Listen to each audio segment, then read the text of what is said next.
Welcome everyone to Carmen's Corner, and today our special guest is Debbie Clark. She's the co-founder of Children of the Nations International, and I am so excited to have her here. I've been connected with COTN since about 1999, and I actually worked for Chris for many years, and I love them. So I'm really excited to introduce you guys to Children of the Nations. Welcome, Debbie. Thank you, Carmen, and we love Carmen Richards, so it's great to be with you today. It's fantastic. I'm so excited. So, okay, my feature this month is On Mission in October, and of course, I wanted to share all of the groups that I'm connected with personally. So, even though I already know what you guys do and I love what you do, I'm wondering if you could start our conversation by telling us, what does COTNI do? Why do you guys exist? Well, as you know, our vision statement is raising children who transform nations. And in 1995, after saying for a few years, Lord, please don't send me to Africa, God called us to Africa. And it was my first time to go in 95. My husband was raised in Liberia, not Sierra Leone, was raised in Liberia, West Africa. But we, at that time, were going to Sierra Leone to assist mainly the Liberian refugees that were living in West Africa because rebels and war had invaded their country. And it was not our intent to start anything at that time, but God had other plans. During that trip, God really got a hold of both of our hearts. And during the 2 weeks that we spent there, visiting children's programs, going out to refugee camps, seeing the thousands of kids that were living on the streets at that time, and it was about to get worse as the war invaded the capital city of Sierra Leone.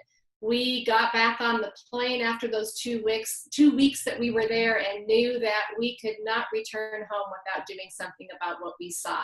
So that was our beginnings, and over the next few years, God really started to refine in us, what does that mean? It was much more than just rescuing children. He was calling us to raise up children who would really become those that would transform their nations. Right, that's how it all got started. And tell us who it is primarily that you all serve.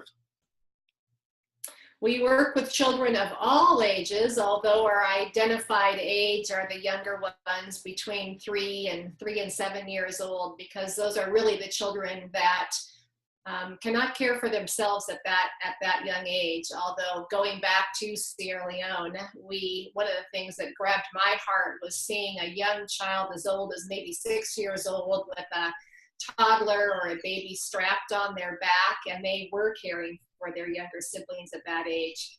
Yeah. So again, our target population is children, and especially the young children, because at that age you really have the chance to start working with them at a young age and really work on what does it mean to see transformation in all areas of their lives. We are not a relief organization. We believe strongly in holistic care.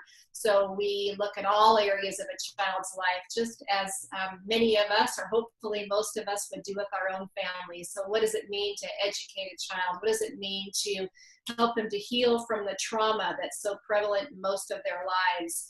What does it mean to work with them spiritually and help them to understand the incredible love that their Father has for them, and teach them what a personal relationship with Jesus Christ is all about? What does it mean to help them grow in their physical health and to be taken care of in that whole realm of not only good nutrition, but in dealing with so many of the sicknesses and illnesses that are prevalent in their countries? How do we proactively go after those issues and help prevent those before they even start? Right. Now, you said, or we talked about the fact that you work in Sierra Leone, in Malawi, and in Uganda. And all of those places have been devastated, or the children have been affected by devastating circumstances. The Blood Diamond War in Sierra Leone, the LIRA in Uganda, and of course, the AIDS virus in Malawi, which when I first started with you guys was when I learned that the AIDS virus had wiped out an entire generation.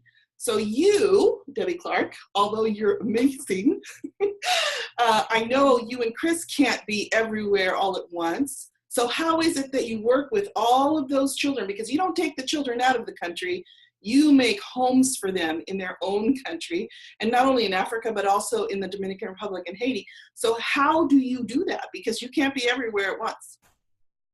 Great question, Carmen.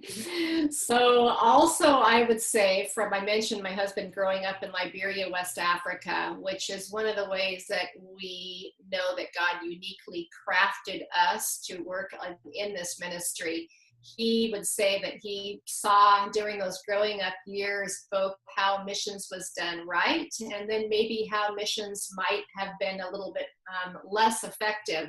Mm-hmm. And we knew early on that we wanted to empower the nationals and partner with the nationals to care for their own children, that we didn't want it to be a traditional American missionary run model, that we wanted to really come alongside and help the nationals in each of those countries really care for their own children. So we have all national staff. Each country is set up as its own national NGO, which means it has its own board of directors and a country director who's a national within that country. The parents in the children's homes, oftentimes called the aunties, are nationals from that country as well. And that's always been a very, very strong value. Right. And it's a model that works because I've seen it work firsthand. Because this month is October, getting near the end of the year, I really wanted to give people an opportunity to know how they can partner with COTN to make a difference in the life of children or whatever. So what are your current funding needs? Sure. I know well, each country is a little bit unique, although there's a lot of things that are common as well. And going back to what I said earlier, when you raise a child, there are so many things involved in that with that holistic care model. Right. So we have needs in education. Most of our countries and all of our countries in Africa, we have our own schools, and we're still trying to complete those school models that go from preschool all the way through secondary school. We do have that in place right now, but there's always a need for more classrooms as we try to keep the class size low. We also have over 140 university students now, if you can believe that. That's great. So along with university students come some university fees, much, much less than it would be in the United States, but nonetheless, with 140 students, there are some definite needs in that area as well. In Haiti, you mentioned Haiti specifically, and that's where it gets a little bit unique within each of the countries. As you know, currently they have struggled with the hurricane and the devastation that came from that after just feeling like they were starting to recover from the earthquake, and then they got hit with a hurricane. So we did have a team recently go down and help rebuild some of our children's homes, or the homes where the kids had been living with either a relative or someone that's helping to care for them. And we have a new piece of property there that we are working on developing. So there are some needs there. Haiti's our newest country, and so it's the least developed right now, but we have a number of children that we're caring for there in the Port-au-Prince area. That's awesome. There, we've always had the value of helping people connect to COTN in very practical ways. So right. We have a number of what we call handles. We have never wanted to be the organization where we said, just send us your money and we'll do the work. We wanted people to get involved from the heart level. And so we created what we call handles. And those handles would be things like our venture teams, where we invite people to go into a country, not only see what COTN's doing, but also to lean into an area that they might have as a strength, whether that be teaching or medical care or dental work or building. All kinds of different areas there that are greatly needed. So venture trips can last anywhere from a week to 3 weeks. We have what we call SMILEPACKS, and a SMILEPACK is very practical things that our kids need, like toothbrushes and soap. And all those details are on our website that people can put together, SMILEPACKS. And then the last one would be sponsorship. Our main funding model is sponsorship, where we try to connect individuals with specific needs our children have in the countries that we serve, and sponsorship is a great way to sustain that funding model that we currently have. 3 main programs now, actually. We have our children's homes, where those are the children that most likely would not make it had they not been brought into full-time care. Almost all of them are double orphans, meaning they've lost their mom and their dad. Could be to war, could be to sickness, could be to HIV, AIDS, but for one reason or another, their parents are gone. And most of those kids have come from some pretty desperate backgrounds. Our second program is our Village Partnership Program. Most of those kids have someone, it might be an extended relative, but someone that is able to care for them. They just might need some assistance in doing that. So maybe they cannot send them to school because they have 10 children they're caring for, or they can't provide the appropriate medical care for them, or many times, oftentimes, they're not involved in a church and they've never heard the message of Jesus Christ before. So our Village Partnership Programs comes alongside families in a community and assist them with some of those basic needs in that holistic care model.